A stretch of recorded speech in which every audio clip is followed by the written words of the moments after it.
사실은 시공하신 분들이 돈을 못 받는 경우가 허다해요. 그러니까 공사 잔금은 일단 내가 일을 완료했어. 그럼 청구할 수 있다고 생각하시면 돼요. 일의 완성 시점을 어떻게 정하느냐가 굉장히 중요해지죠.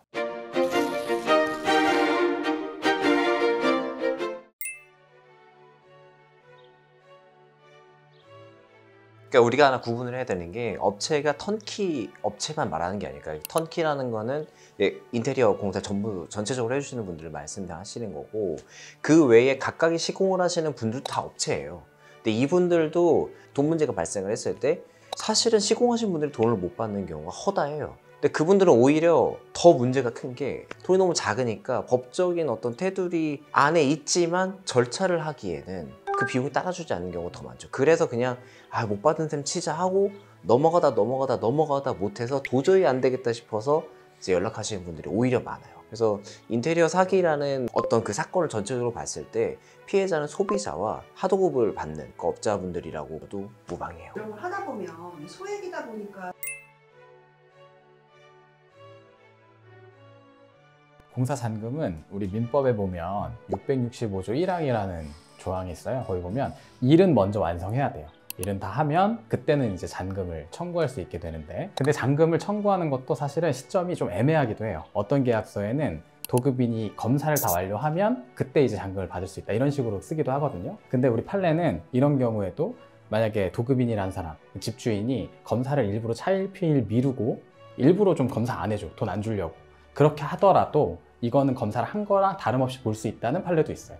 불확정 기한이라고 하는데, 이 불확정 기한이 도래했다고 보는 거거든요. 그러니까 공사 잔금은 일단 내가 일을 완료했어. 그럼 청구할 수 있다고 생각하시면 돼요. 근데 이제 법적인 절차를 하기에는 좀 소액이다. 그런 경우에는 당연히 이제 내용 증명이나 합의 과정을 거쳐보는 것도 좋아요. 직접적으로도 수행하실 수 있지만 뭐 법무법인이 대리하는 경우에는 상대방이 조금 더 압박감을 느낄 수 있으니까 효과적일 수 있어요.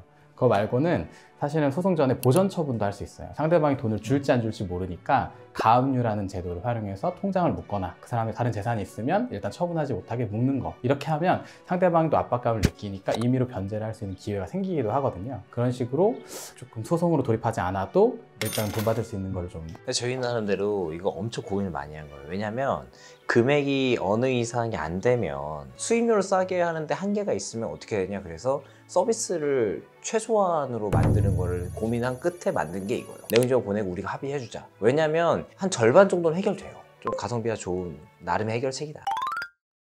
업체 측도 소비자만큼 계약서를 작성할 때 좀 중요시 여겨야 되는 부분들이 있어요. 소비자가 계속해서 트집을 잡아서 하자가 있다라는 식으로 말을 하면은 청구하기가 좀 어렵게 되는 경우가 있어요.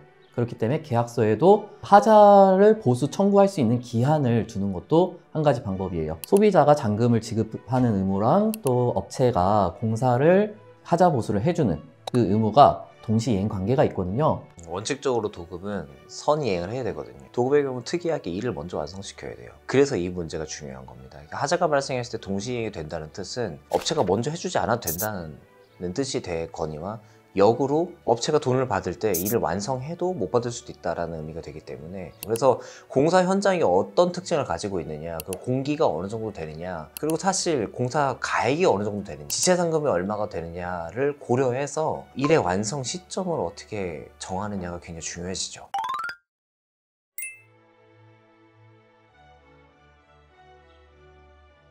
업체 측에서 좀 계약서가 어떻게 작성되는지가 중요하다고 생각이 드냐면, 당연히 잔금을 받는 일자가 중요해요. 업체 측면에서는 자신이 공사의 일정을 스케줄을 완전히 제대로 짰다면 일자로 정하는 것도 충분히 설득해 볼 수 있어요. 어느 일자에는 내가 이 공기를 마칠 거니까 이 정도 금액은 중도금 지급이 되어야 한다. 그래야 다음 공사를 준비할 수 있다. 이런 식으로 지급 일자를 정하는 것이 중요할 수 있죠. 혹시 다른 어떤 중요한 점 어떤 게? 중요한 거 그거 있어요. 왜 보통 우리가 뭐 물건 같은 거 사거나 그러면 침전물이 보이는 거는 뭐 문제 있는 게 아닙니다 라는 식의 면책 문구라고 저희가 말씀드릴 수 있는데, 그런 거를 조금 자세하게 넣으면 도움이 되는 부분들이 있어요. 사전적인 설명들이 들어갈 수 있는 것들을 조금 정리를 해두셔서, 사실 업체분들은 이미 설명하고 계실 거예요. 이거는 하자가 아니고 이거는 큰 문제가 아니고, 이런 것들을 정리해서 계약서에 넣는 거 어렵지 않거든요. 거기다가 이렇게 해서 다 넣어놓으면 생각보다 자세하고 정성 들여서 공사를 잘해주는 어떤 업체라는 계약서를 만들 수가 있죠. 업체 입장에서도.